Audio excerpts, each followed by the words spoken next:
여러분 잠깐 상상해보세요.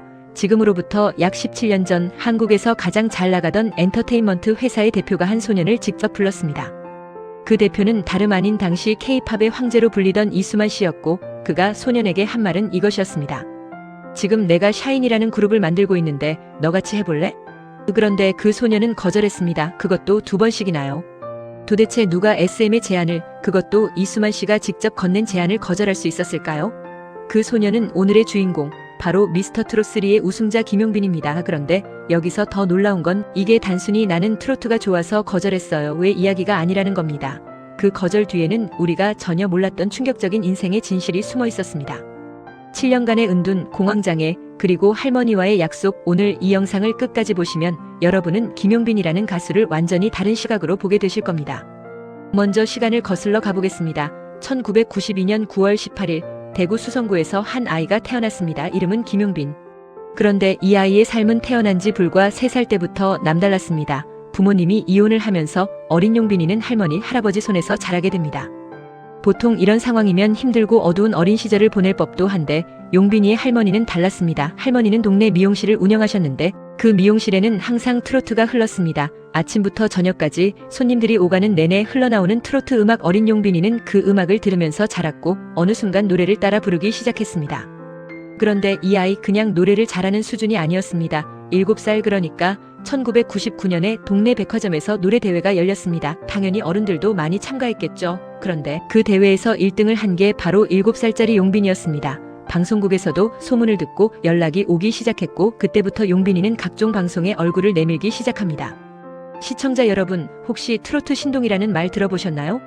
90년대 말 2000년대 초의 명절 특집 방송을 보셨다면 어린 꼬마가 트로트를 기가 막히게 부르는 장면을 보신 적 있으실 겁니다. 바로 그 꼬마가 김용빈입니다. 초등학교 6학년이던 2004년 용빈이는 인생의 첫 번째 큰 무대에 오릅니다. 바로 남인수 가요제. 청소년 부문 이 대회에서 당당히 대상을 받으면서 같은 해 첫 번째 정규 앨범을 냅니다. 데뷔곡은 선아야. 당시 나이 12살이었습니다. 12살의 데뷔, 그것도 어른들도 어려워하는 트로트로요. 그 당시 용빈이가 외웠던 트로트곡이 무려 300곡이 넘었다고 합니다. 2005년에는 SBS 도전 천국에 나가서 역대 최연소 우승 기록까지 세웁니다. 명절이 되면 KBS, MBC, SBS 3사 특집 방송에 단골로 출연했고 하루에 행사를 12군데씩 뛰던 날도 있었다고 해요. 무료 자선 공연만 수백 회가 넘었을 정도로 어린 나이에 이미 베테랑 가수 못지않은 스케줄을 소화하고 있었습니다. 여기까지만 들으면 완전한 신데렐라 스토리처럼 들리죠. 그런데 바로 이 시점 충격적인 일이 벌어집니다. 때는 2007년 무렵 방송 활동을 이어가던 용빈이에게 한 통의 연락이 옵니다. 이수만 대표님이 만나고 싶어 하신다고 합니다. MBC 예능 프로그램에 게스트로 출연했던 날이었습니다. 당시 이수만 씨는 H.O.T, 신화, SES, 보아, 동방신기를 만들어낸 말 그대로 K-팝에 살아있는 전설이었습니다. 그 이수만 씨가 어린 트로트 소년을 직접 찾은 겁니다. 며칠 뒤 용빈이는 이수만 씨의 방을 직접 찾아갔습니다. 그리고 이수만 씨가 건넨 말, 내가 지금 샤인이라는 그룹을 만들고 있는데 내가 같이 해볼래? 스튜디오에 있던 사람들도 이 이야기를 듣고 입을 다물지 못했다고 합니다. 같은 자리에 있던 손비나 씨는 그랬으면 용빈이 형이 링딩동 춤을 췄겠네 라고 말해 웃음을 자아내기도 했죠. 그렇습니다. 김용빈이 당시 제안을 받아들였더라면 지금 우리가 아는 샤이니의 멤버 구성은 완전히 달라졌을 수도 있습니다. 그런데 용빈이는 거절했습니다. 이유는 단 하나였습니다. 저는 트로트를 하고 싶어요. 사실 이수만 씨의 제안만이 아니었습니다. 당시 여러 대형 기획사에서 캐스팅 제안이 줄줄이 왔었다고 해요. 그러나 용빈이는 모두 거절했습니다. 다들 트로트는 접고 아이돌을 하라고 했거든요. 그때 용빈이의 나이는 불과 15살이었습니다. 15살짜리 소년이 대한민국 최고의 기획사 대표가 직접 건넨 제안을 거절했습니다. 그것도 아이돌 시장이 폭발적으로 성장하던 시기예요. 주변에서 봤을 때 얼마나 대단한 결단이었을까요?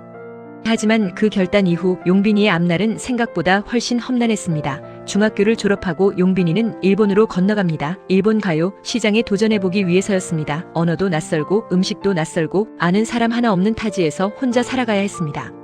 그런데 그 시기 더 큰 문제가 생겼습니다. 변성기가 온 겁니다. 트로트 신동으로 불리며 맑고 힘있는 목소리로 주목받던 소년의 목소리가 하루아침에 갈라지고 낮아지기 시작했습니다. 경제적 어려움도 극심했고 낯선 타지에서 혼자 감당해야 하는 무게는 어린 소년에게 너무 컸습니다.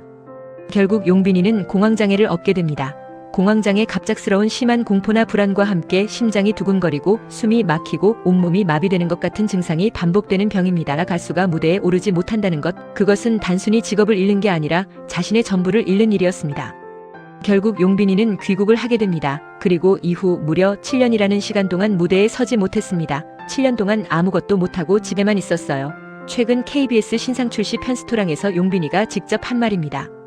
20대 초반부터 20대 후반까지 친구들은 취업하고 결혼 준비하고 각자의 인생을 살아가는 동안 용빈이는 집 안에서 공황장애와 싸우며 하루하루를 버텼습니다. 가수로서의 꿈은 사라진 것처럼 보였습니다. 그런데 여기서 이 이야기의 핵심이 나옵니다. 할머니였습니다. 용빈이를 어릴 때부터 키워주신 할머니. 손자가 무대에서 노래하는 것을 세상에서 가장 자랑스러워하셨던 분, 손자가 트로트 신동으로 불리던 시절 대구에서 서울까지 직접 데리고 다니며 공연장 구석구석을 함께 다니셨던 분. 할머니는 자신이 이루지 못한 꿈, 젊은 시절 가수 제안을 받았지만 집안의 반대로 포기해야 했던 그 꿈을 손자를 통해 이루려 하셨습니다. 그래서 모아두셨던 돈을 털어 손자의 첫 앨범을 만들어주셨습니다. 그 할머니가 돌아가시기 전 유일한 소원을 남기셨습니다.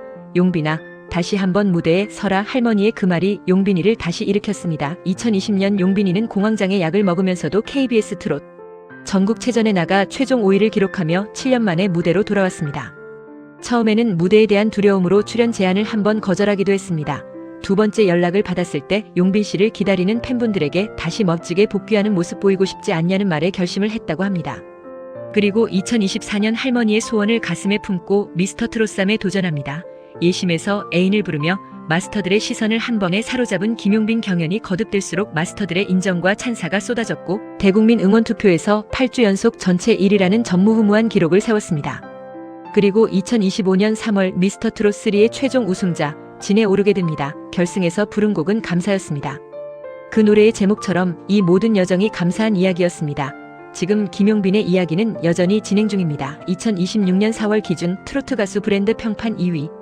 임영웅 바로 다음 자리에 올라 있습니다. 지난달 대비 25.8%나 상승하는 가파른 상승세를 보이고 있고요. 올해 3월에는 고향 대구 수성구의 홍보대사로 위촉되었습니다. 수성목과 대구 스타디움 등 고향 곳곳을 알리는 얼굴이 된 겁니다. 최근에는 포브스 코리아가 선정한 2026 최고의 브랜드 대상 솔로 가수 부문 수상자로도 이름을 올렸습니다. 22년간 트로트 한 길만 걸어온 외길 인생이 이제 하나의 브랜드가 된 겁니다. 그리고 지금도 매주 전국 각지의 무대에 서고 있습니다. 봄축제, 지역 행사, 방송 무대, 그가 서는 무대마다 팬들이 전국에서 버스를 대절해서 찾아옵니다. 공식 팬카페 사랑빈의 회원수는 4만 명을 넘어섰습니다. 이제 처음 질문으로 돌아가겠습니다. 왜 김용빈은 이수만의 제안을 거절했을까요? 단순히 트로트가 좋아서?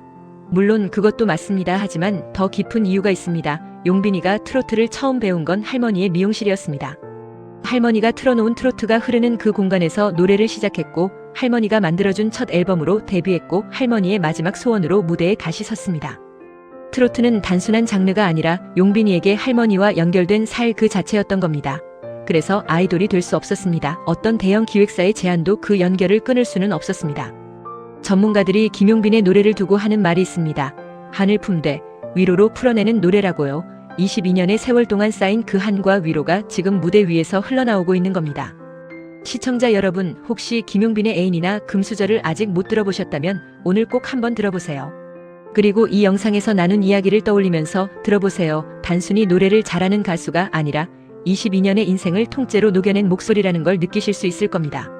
오늘 영상 여기까지입니다. 이 영상이 도움이 되셨다면 좋아요와 구독 꼭 눌러주시고 주변에 김용빈 팬이 계시다면 공유도 부탁드립니다. 댓글로 여러분의 생각도 꼭 남겨주세요. 감사합니다.